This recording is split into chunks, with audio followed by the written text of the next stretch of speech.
kailangan positive lahat. Tulad ko, parang ano pa bang hihilingin ko din? Ang tentasyong inyong tinutukan noon, may Pinoy adaptation na ngayon.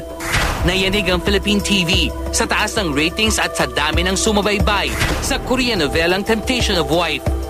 Ngayong darating na Nobyembre, muling nagbabalik ang karakter ni Angeline, nabibigyang buhay ng primetime queen na si Marian Rivera. Kasi itong kwentong ito, siguro first time kong gagawin na sobrang heavy drama na merong asawa tapos may mga agaw. Apihin talaga ako ng sobra-sobra at hindi lang isa, marami silang mga api sa akin dito. Tapos sa huli, ay maghihiganti talaga.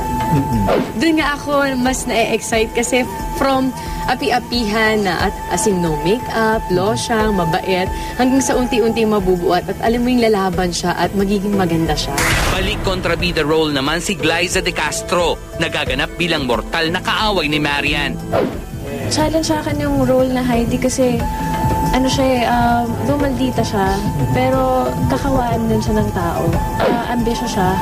Ang dami ng gustong patunayan sa sarili niya, pero palaging mali yung mga desisyon niya in the end. Pinaghahandaan na ba ni Glyza ang mga daring scenes na gagawin niya sa serye? Actually, nung pinapanood ko yung series, ako din mismo nagulat na parang, ano tang pinasok ko, biglang ganun. Isa sa mga factors na nagpapayag sa akin para gawin to kasi I'm working with the best eh. Sa unang pagkakataon naman ay makakatambal dito ni Marian ang bagong kapuso na si Rafael Rosel. At siguro nakakabanding ko siya pero hindi pa kami nagkakaroon ng pagkakataon na umarte na magkasabay.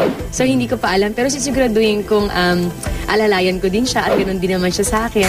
Bukod sa Temptation of Wife, excited na rin si Marian sa proyektong pagsasamahan nila ni Richard Gutierrez na Extra Challenge. Nakikita ko yung proseso hanggang sa naging sobrang gandang-ganda talaga niya. Bukod sa magagandang proyektong kanyang natatanggap, positibo rin daw ang resulta ng pag-ayos nila ni Heart Evangelista. Okay, hindi okay. Okay lahat, okay lahat. Pero happy ka na nangyari na yon. Oo, lang nasagot ka. Saka yung mga ganun ayoko natin kasi pag-usapan. Kumbaga, kung nangyari man, ano nangyari, okay na yun. At dapat lang naman talaga na kailangan positive lahat. Tulad ko, parang ano pa bang hihilingin ko din?